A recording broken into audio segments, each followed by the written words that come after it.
Good morning, Boker Tov to everyone watching. As part of the series that I have been producing called Mashiach 6000, and there's a reason why I called it Mashiach 6000, because almost every age that we have had Mashiach potentials and they've not been realized, you'll notice there's a consequence of failures of Mashiach that takes place afterwards, after its failure. And that we can track back for over 2,000 years that we've had Mashiach potentials, could have been, would have been. As if they say that in every generation there's a Mashiach potential, a Mashiach could be. In the same way, there's also the potential of disasters that follows after every potential Mashiach could have been. Now, the question that we want to raise today, in this video, is where do they base themselves to say that Messiah or Mashiach can die and return? In other words, two things that we're looking at here. One is a Mashiach that basically dies and then comes alive, and the concept of a Mashiach that comes back for a second time, a second coming, as it were. Now, as I've mentioned before, the Chabad movement or philosophy or teaching has really closed the breach between themselves and ancient first century Christianity. I know that doesn't sound like something you like to hear, but the reality is that anyone that understands first century Christianity, I'm not speaking about modern day Christianity, I'm talking about historical or first century Christianity, will understand that the ideas that are within the Chabad movements are very similar, if not identical, of first century Christianity or Mashiachisms. So is there a source that says that the Messiah can die and return? Is there a source in Judaism that the Mashiach ben David, not the ben Yosef, will die before having fulfilled his role and return? Wait for this. And we're going to take a look at it because it's exactly what, in fact, Christianity has said for more than 2,000 years. So let's take a look at this, and we're going to take our time in delving into some of these sources from a rabbinical perspective. In the Yerushalmi Bracha, in Daf 17:1, also in the Midrash Eicha Rabbah, chapter 1 through verse 51, and also Sanhedrin, we hear the Ramban said, if Mashiach is from the living, David is his name. If he is from the dead, David is his name. Rabbi Tahuma says the reason is based on Tehillim, chapter 18, verse 51. And we're going to take a look at these verses later on, not at this moment. Rabbi Yoshua ben Levi said that his name is Semach. And the one that follows, Rabbi Yudin ben Rabbi Ivo, said his name is Menachem. Keep in mind, it's not Menachem Mendel. Schneerson didn't say that. He was way before the Chabad movement. However, it's also brought that Mashiach, his kingship, will come from Shlomo HaMelech, as is indicated by the Rambam in Mitzvah Lo Taseh 362. And it's also brought down that the soul of Mashiach will be that of Moshe, or Chachaim, chapter 49, verse 11.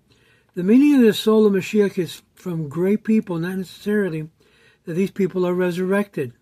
This is why we need to make that very clear. Now, there are multiple sources that says that Mashiach, hear this quickly, will be hidden for some time and come back and be revealed. It's got to be understood very clearly. What does that mean? This is based upon Rashi's understanding of Daniel chapter 12, verse 12.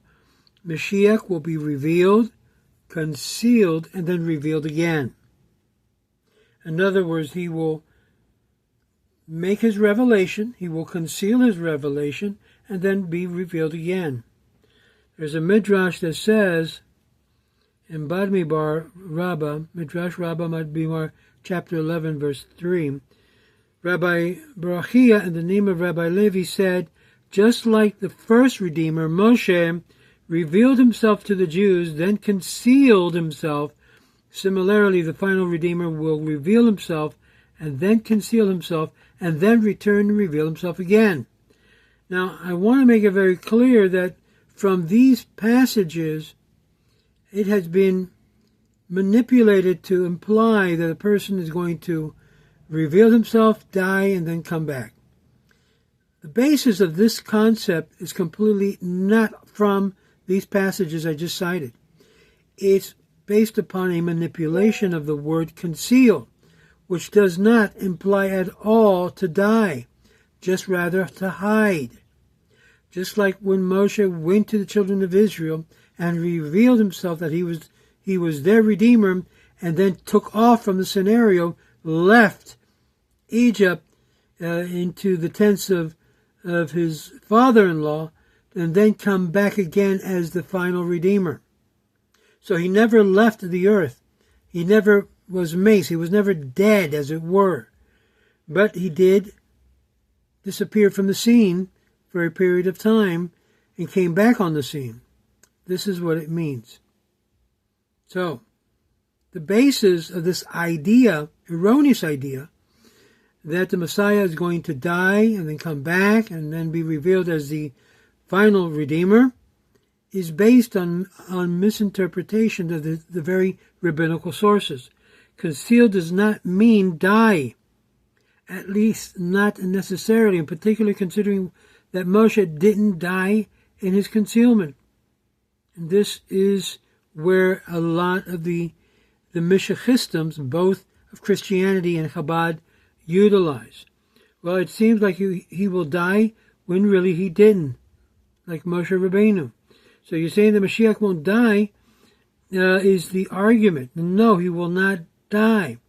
Because we read in Sanhedrin 98b. By the way, these are all midrashic passages that you'll find to make reference. If he is from the living, says Rav, he is like our great teacher Yehuda HaNasi. In other words, he is Yehuda HaNasi. If he's from the dead, he is like Daniel, greatly beloved man, the biblical Daniel. So I recommend you read the book of Daniel regarding this. Now, the way this is explained is that if Mashiach is from the living, he will be like a great man like Yehuda HaNasi. He will be alive. He will be a great man. He will be, you might say, on the top of the Jewish rabbinical leadership. But if he's from the dead, he's like Daniel, who will be greatly beloved man. Now, from here we read that a person who dies can easily be resurrected and be the Mashiach in our times. Question is, which is easier to perceive? Now let's take a look here, because it seems that even in the past we had an argument regarding this, implying that if Mashiach had been someone who has since passed away, he would have been Ben David. The most recent one, and it's interesting to note, the Lubavitcher Rebbe understands that this gematria must be referring to the soul of Daniel, or some other dead person, which would be in the Mashiach, and not that a dead person himself would arise to be the Mashiach. So even according to the Lubavitcher's own comments, he never looked at that as a person coming back from the dead, but rather the soul of that dead person being alive in the living Mashiach. The Rambam writes that if the Messiah will die, I don't know anyone who says he will return after death. This is only within the Christian world, which, by the way, was declared min or minut. So are we to say that Chabad's theology of the same is also minut? Question. The question was asked, will he die before having fulfilled his role, then return? Remember what the Rambam says. If he dies before fulfilling his role, as we read in the Rambam, he is not the Mashiach, but just among those of the righteous descendants of David, who passed and did not fulfill the prophecy or the prediction of the Mashiach. And here we find the only reason that this is being asked because so many Chabad got pulled into this position by the events that took place in 1993. Now, we're now well over 25 plus years after the Lubavitcher Rebbe's passing, and there are still a great majority of people who believe that he will be rising from the dead, something with the Lubavitcher Rebbe himself denied that taking place. The Gemara quoted from Sanhedrin 98b does show someone who has passed away and may be resurrected in order to be Mashiach, and this should explain the distinction between someone being Mashiach, dying, and then coming back, and not valid, versus someone who has passed away being the Mashiach, valid. But in neither case does this apply to the Lubavitcher Rebbe, neither to Jesus. As I was mentioning to the yeshiva bachers from Chabad Lubavitch in Hollywood, that if we're going to take a look at that, according to the Christian tradition, it would more likely be more validated by what happened with Jesus. And we don't say Yamak Shemo because the Lubavitcher Rebbe said it very clearly, we're no longer to say that on him. And I agree with him because he was a Jew.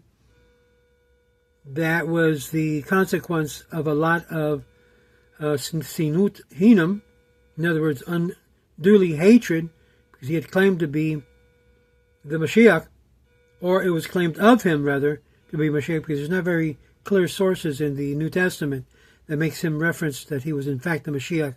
It was only post-death or post-ascension that this was said. Now I say ascension, not that he actually ascended. Keep in mind, we all ascend to Shemayim once we move from this world.